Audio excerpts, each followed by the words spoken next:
Hi, my name is Rebecca Martins, and welcome to the introduction of my 1971 N600 Honda project. First question is, why did you pick that car? The first time I seen a Honda similar to mine, me and my dad went to a junkyard. I happened to see a Z600, which at the time I had no idea what that was. And I was like, what in the world is this little car? I was like, this is so cool. It's so little and it was brightly colored. It was a bright orangish yellow, and asked the guy about it who owned the junkyard, and he was just like, oh yeah, that's my son's car. That's some little Honda. He goes, I don't really know, like just some farmer. And I was like, oh, it's so cool. And I took like several pictures of it and was all excited and just curious about that car. And then I went and asked George about it, and I was like, have you ever heard of this car? No, I have never heard of that car prior. No. Most people had not. Most people had no idea what it was. You couldn't find a lot of them, honestly, when you searched it on the internet either. It was just like Basic Wikipedia stuff. yeah, there would be a few snippets, and it was like older pictures. Basically, why that car? It was cute, it was tiny, it was unique. I was like, I've never really gotten into the car scene. It'd be fun to have a neat little car to cruise around like everyone else, but I didn't want to be like everyone else, so it was unique. So I was like, I like this car. I need this car in my life. Yeah, because I remember I tried to convince you to buy something easy as like a first project car kind of thing, but you weren't necessarily looking for a project car either. You just wanted something cool. Yeah, I wasn't really looking to do anything to it. I was just more so like looking for one on the cheaper side if I could find it, or if I could find one at all, and just be like, oh yeah, look at my cool car. Not like, oh yeah, I'm gonna do this and you're gonna watch me do mad skids and be like, that's so cool. It was just more so like, oh my gosh, that is such a cool car, just sitting there doing nothing. And that was exactly it. So the next question was, how did you get the car?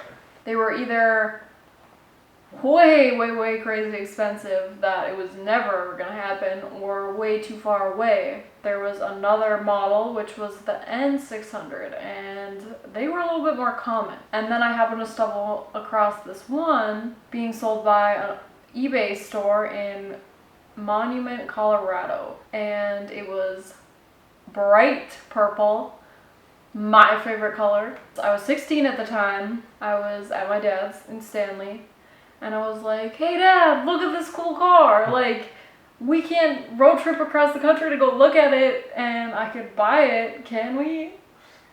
And he was like, oh, we'll be driving through there for your brother's graduation.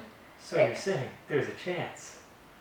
You know, he thought it was just gonna be some piece of junk at the store that we were gonna see, and it wasn't gonna run, and then he wouldn't let me buy it.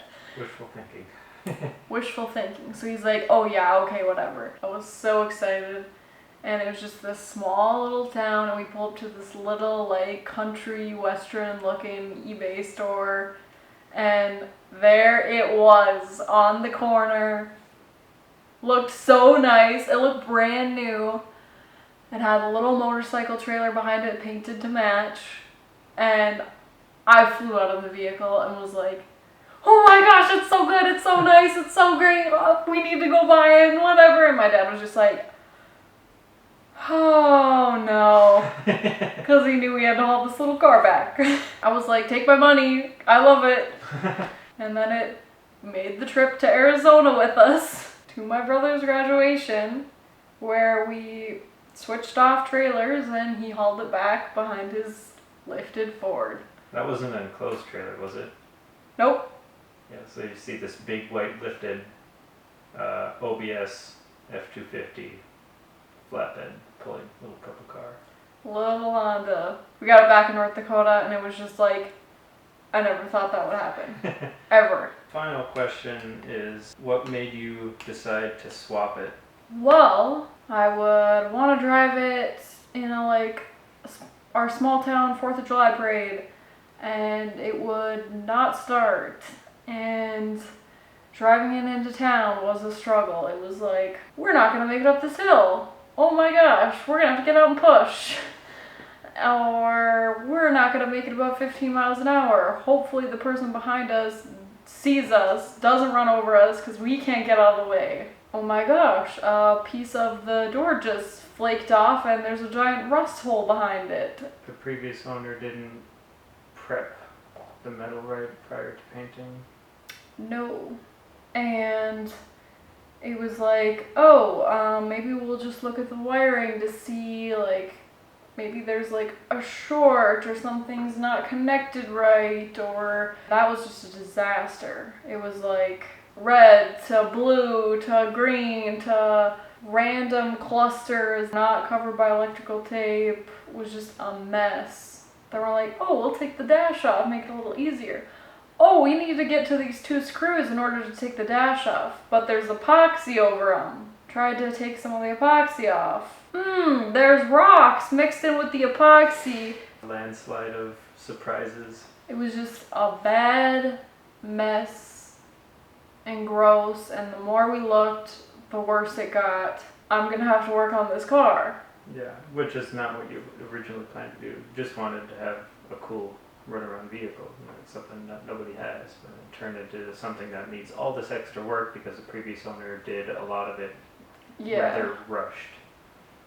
Pretty much. Like, it looked all shiny and nice, but after I got home, it was kind of like, Yeah, there's a lot of things. I don't know. And then I just kept saying, oh, it'd be so nice to actually be able to drive this on the highway, to actually be able to use it for like basic car things, like wouldn't have to pay for gas mileage in my other vehicle if I had to pay for car gas mileage, if I could actually show it off and take it places and not trailer it and be like, yeah, it's so cool just sitting there, right? So then George over there was like, you know, you could swap it, right? I didn't buy a car to do this. He brought it up and I was originally just like, no, it's not happening, too much work. And we just had too many friends at the time that would start to do that and then be like, we're just gonna cut corners and make it like this. And I didn't want to do that. I wanted it to be really, really nice car rather than being like, oh, it runs and it goes fast now, but don't mind that or that. Don't look there. It was kind of sad because I wanted to and you were like, yeah, do it. But I was like, no. People just kept saying, oh, you could do this. That's kind of how it goes. You bring up an idea like to literally anybody, or like a car idea to a car guy, and the car guy's like, oh, dude, this would be rad.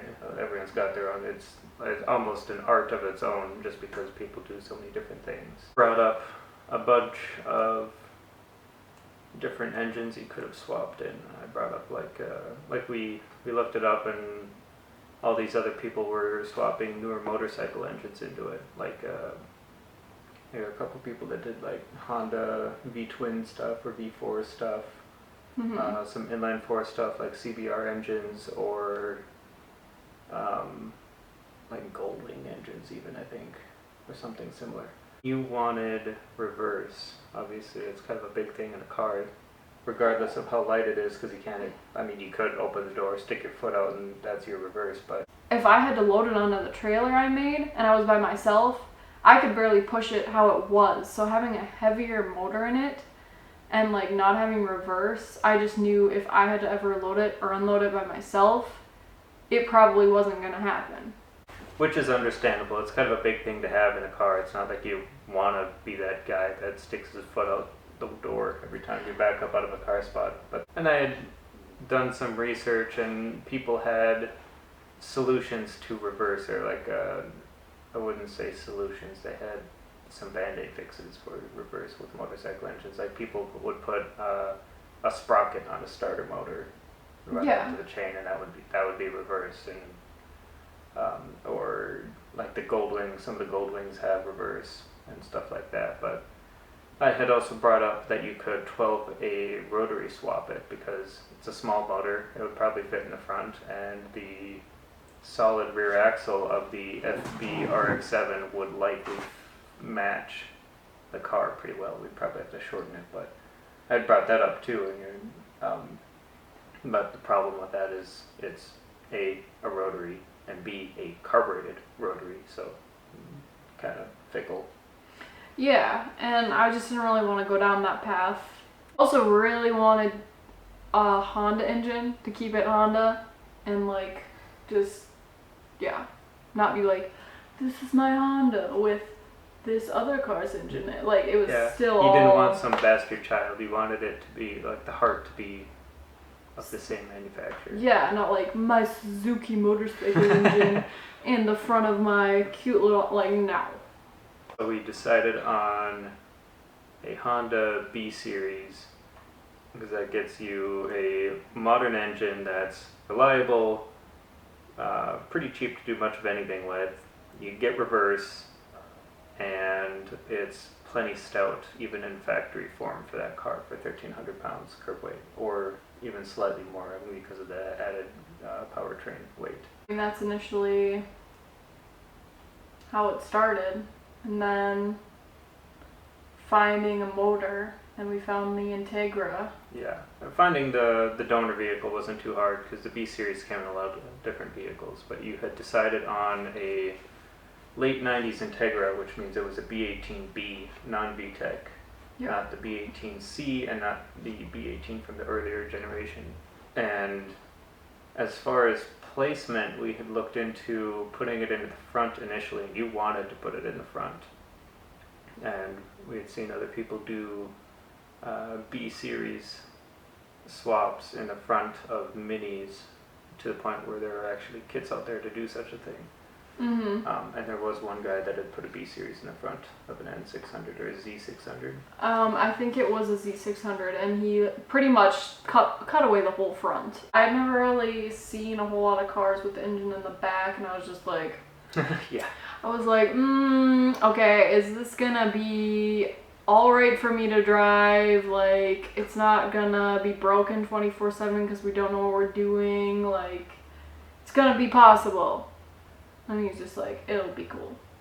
So, I was like, okay. And then we started cutting things, and it got a little scary, but it's okay. We have a vision. The first cut's always the worst. We have a vision. It's like, you can do anything you want as long as you execute it well.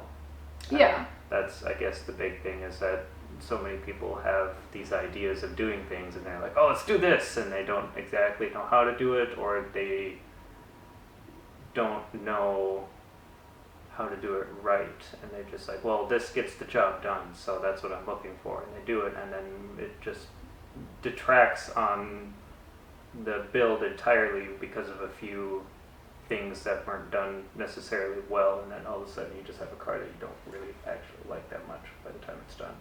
Make sure you like, subscribe, and stay tuned for new updates and videos on the N600 Honda project. Hopefully we'll see you back when it looks like this.